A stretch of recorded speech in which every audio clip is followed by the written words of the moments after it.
নমস্কার বন্ধুরা, স্বপ্নাস ডায়েরিতে সবাইকে অনেক ওয়েলকাম জানাই।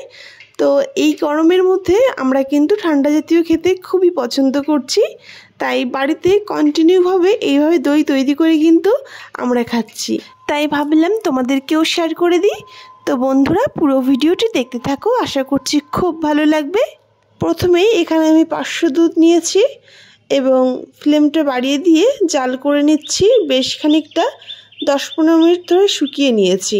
দেখতেই পাচ্ছ দুধ যতটা ছিল তার থেকে বেশ খানিকটা কমেছে এবং গাঢ়ও হয়েছে। যে কোনো দুধ দিয়েই তোমরা একইভাবে দই করে নিতে পারো। প্রথমেই সেই দুধটাকে জাল করে একটু কমিয়ে নেবে, বেশি কমানোর প্রয়োজন নেই।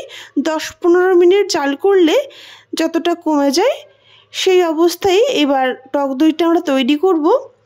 তারপর দেখো দইটাকে একটু ঠান্ডা হতে দিচ্ছি আর 2 চামচ মতো টক দই নিয়েছি। টক দইটাকে বেশ ভালো করে চামচ দিয়ে ফেটিয়ে নিলাম।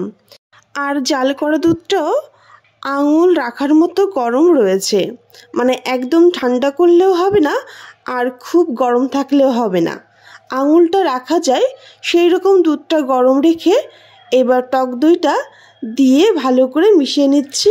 তোমরা একটা চামচ দিয়েও দইটা আর দুধটা ভালো করে মিশিয়ে নিতে পারো।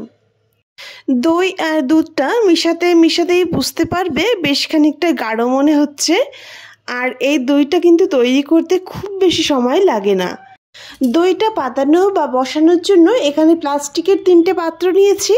তোমরা যে কোনো পাত্র এখানে ব্যবহার করতে পারো, মাটির পাত্র বা স্টিল কাঁচ যে কোনো পাত্রেই কিন্তু দইটা বসাতে পারো।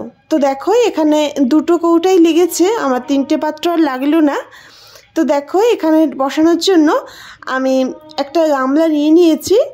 তো 2টো পাত্রই এক জায়গায় বসাতে চেয়েছিলাম, তবে দেখলাম ভালো পড়ছে না, তার থেকে আমি এই 2 পাত্রে বসিয়ে দিলাম। এবার একটা থালা দিয়ে ঢেকে দিচ্ছি। 2 পাত্রই এইভাবে ঢেকে দেওয়ার পর উপরে একটা রুমাল দিয়ে ঢেকে দিলাম এবং একটা ভারী কিছু দিয়ে উপরে ভাড়া দিয়ে দেব। হাতের কাছে আমার একটা শিলনোড়া ছিল, তো সেটাই দিয়ে দিয়েছি। তোমরা যে কোনো ভারী কিছু দিয়ে ভাড়া দিয়ে দিতে পারো। তো এই দইটা তৈরি করতে খুব বেশি হলে 1 থেকে 1.5 ঘন্টার মধ্যেই কিন্তু হয়ে যায়। তবে আমি যেহেতু রাত্রে দইটা বসাতে দিয়েছিলাম, তাই সকালেই আমি দইটা খুলে নেব যে কেমন হয়েছে। চলো তাহলে প্লেটটা তুলে দেখে নিই যে দইটা কেমন হয়েছে।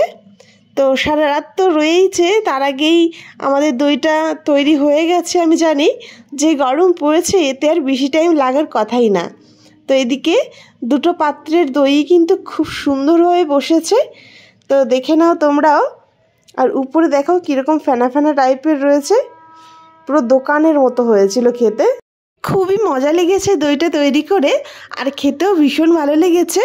তো বন্ধুরা, তোমরা দেখে নাও কত সুন্দর বসেছে।